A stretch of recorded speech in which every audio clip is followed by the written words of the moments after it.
Assalamualaikum warahmatullahi wabarakatuh. Saya Mulanti Rina Zulfa, kelas 5 PAIF, mahasiswa jurusan Pendidikan Agama Islam, Fakultas Tarbiyah dan Ilmu Keguruan, Universitas Islam Negeri Syaifuddin Zuhri Purwokerto, akan menampilkan sebuah video praktik pembelajaran dengan materi haji kelas 10 Madrasah Aliyah mengacu pada kurikulum 2013. Video ini dibuat guna memenuhi tugas mata kuliah praktik pengembangan media dan sumber pembelajaran PAI. Selamat menyaksikan. Semoga video ini bermanfaat bagi semua yang menonton. Jangan lupa share, like, dan subscribe channel ini supaya lebih berkembang dan lebih bermanfaat. Assalamualaikum warahmatullahi wabarakatuh. Nah, selamat pagi semua anak-anak. Bagaimana kabarnya? Alhamdulillah sehat ya. Alhamdulillahirrahmanirrahim. Ada yang izin atau berhalangan masuk? Oh, alhamdulillah tidak ada ya. Silahkan anak-anak, kita buka pelajarannya, buku pelajarannya. Kita lanjutkan lagi pelajaran yang kemarin. Kemarin kita sudah sempat membahas tentang haji. Tentang haji, apa itu haji, apa itu rukun-rukun, wajib, sunnah, sampai sesuatu yang diharamkan ketika melakukan ibadah haji. Nah, pada kesempatan kali ini, Ibu mau memutarkan video kepada kalian agar kalian bertambah pengetahuan dan juga kefahamannya. Mungkin penjelasan di minggu kemarin terlalu tekstual, jadi kalian bosan. Nah, mari kita simak videonya untuk memudahkan pemahaman kita bersama. Nah, sambil dibuka bukunya ya, dan diperhatikan proyektornya. Ibu akan menjelaskan kepada kalian lewat video ini tentang tata cara pelaksanaan haji agar kita bisa semakin paham.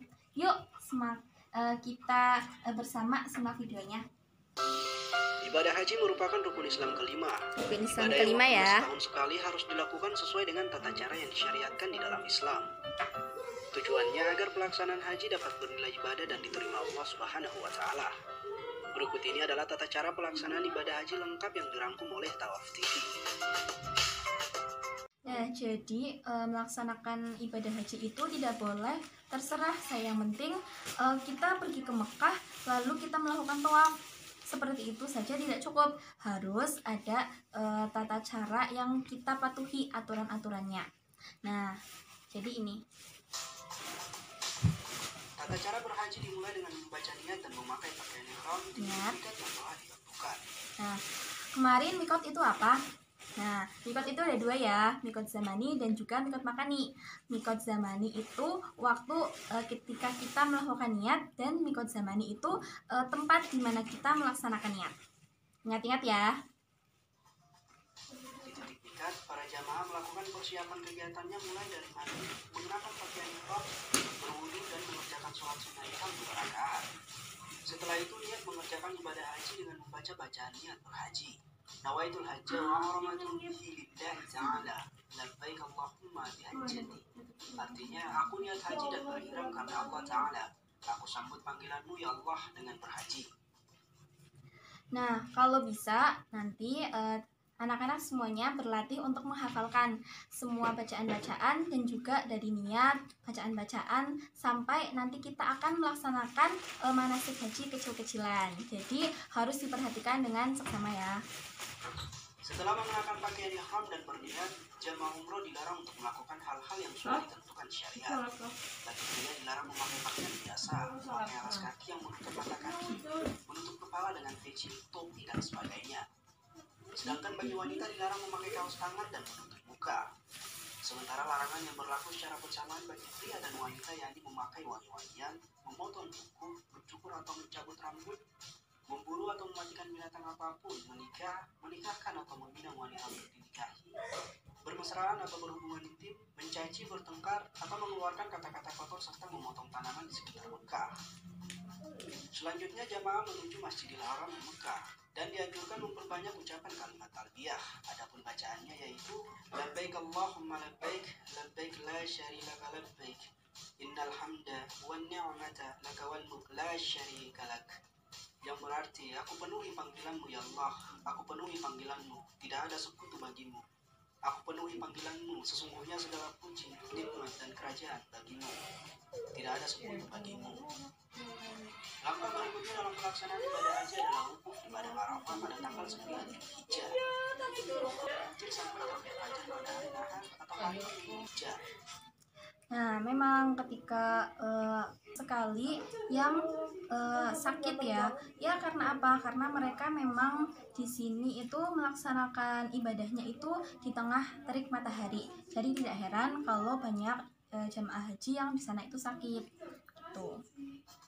Saat wukuf ada beberapa hal yang harus dilakukan, yaitu sholat jamaah takdim dan qasar sunnah asar, berdoa dan berzikir bersama, membaca Al-Quran, sholat jamaah takdim serta qasar maghrib isya. Selanjutnya yakni mandi di Musdalifah dan Musdalifah.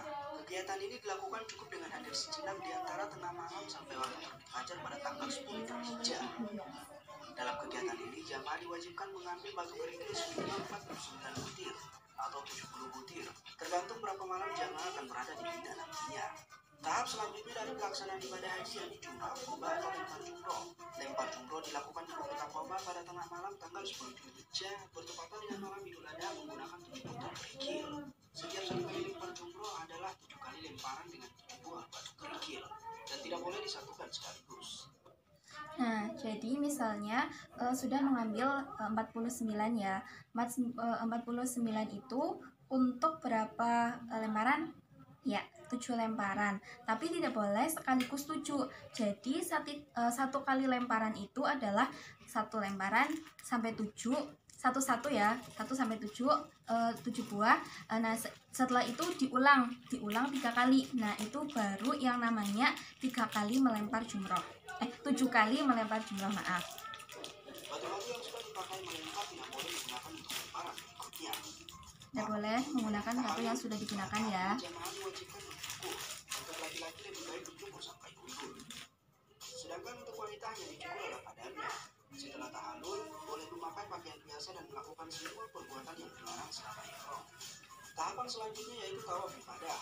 Sebelum masuk Masjidil Haram, jamaah dianjurkan berwudu terlebih dahulu. Jamaah boleh masuk Masjidil Haram lewat pintu mana saja, tapi dianjurkan mengikuti contoh Rasulullah SAW yang masuk melalui pintu Mus'ab atau Bani Syaibah. Saat masuk Masjidil Haram disarankan untuk mengucapkan doa. Perhatikan doanya ya. Artinya dengan nama Allah, salawat dan salam untuk Rasulullah. Ya Allah, bukakanlah untuk pintu rahmatmu.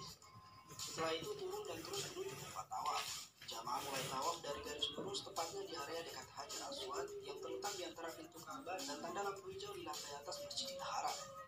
Dalam pelaksanaan tawaf pada putaran 1 sampai 3 jamaah pria dianjurkan untuk lari-lari kecil, sedangkan pada putaran 4 sampai 7 jamaah dianjurkan dengan jalan biasa. Sementara untuk wanita tidak ada lari-lari kecil saat melakukan tawaf. Sepanjang tawaf membaca doa saat berada di antara Rukun Yamani dan Hajar Aswad. Doa saat tawaf yang selalu dibacakan oleh Rasulullah SAW adalah doa satu jagat, yaitu Rabbana atina fid dunya hasanah wa fil akhirati hasanah wa qina adzabannar. Artinya, ya Tuhan kami, berilah kami kebaikan di dunia dan kebaikan di akhirat, dan peliharalah kami dari siksa api neraka. Sesudah tawaf, tahap selanjutnya yakni sa'i yang dimulai dari Safa ke Marwah. Sa'i dilakukan dengan 1 kali perjalanan dengan urutan dari Safa ke Marwah 1, Marwah ke Safa 2. Nah, jadi sa'i itu yang harus diperhatikan adalah dari Safa ke Marwah itu sudah dihitung 1, bukan Safa kembali ke Safa dihitung 1. Jadi kalau dari Safa ke Marwah lalu ke Safa lagi itu sudah 2 kali putaran. Jadi nanti itu selesainya itu di Marwah setelah 7 kali putaran ya. Dan seterusnya sa'i berakhir di Marwah. Sa'i Di dikerjakan Marwah. dengan cara berjalan, tapi pada batas di antara 2 lampu hijau, jamaah dianjurkan berlari-lari kecil. Sa'i merupakan penghargaan Allah Subhanahu wa Ta'ala kepada istri Nabi Ibrahim dalam rangka mencari air untuk minum Nabi Nuh yaitu Nabi Ismail alaihissalam. Tahapan selanjutnya bagi jamaah haji yaitu melakukan lempar 3 jumroh dan mabit di Mina pada hari Tasyrik. Jamaah diwajibkan melempar jamarat untuk 3 tiang secara berurutan, yaitu mulai dari tiang jamarat kecil, tengah, dan besar. Masing-masing tiang dilempar dengan 7 batu. Yang terakhir yaitu tawaf wada. Tawaf wada merupakan tawaf perpisahan setelah menyelesaikan seluruh ritual haji untuk meninggalkan Mekah dan kembali ke negaranya masing-masing. Nah, sampai di sini yang perlu kita perhatikan adalah kita sudah tambah paham ya dengan adanya video ini. Tapi untuk menutup pertemuan ini juga sekaligus menambahkan semangat belajar kita, Ibu akan membagi kalian di beberapa kelompok. Nah, nanti minggu depan kita akan melaksanakan manasik haji. Jadi nanti setiap kelompok di rumah itu belajar sendiri tata cara pelaksanaan haji dari awal sampai akhir ya. Nah, semuanya harus bekerja sama dan jangan sampai ada yang tidak belajar. Seperti itu. Mungkin ada pertanyaan dari video-video tadi, dari apa yang sudah ada di video dan dari penjelasan. Oke, baik.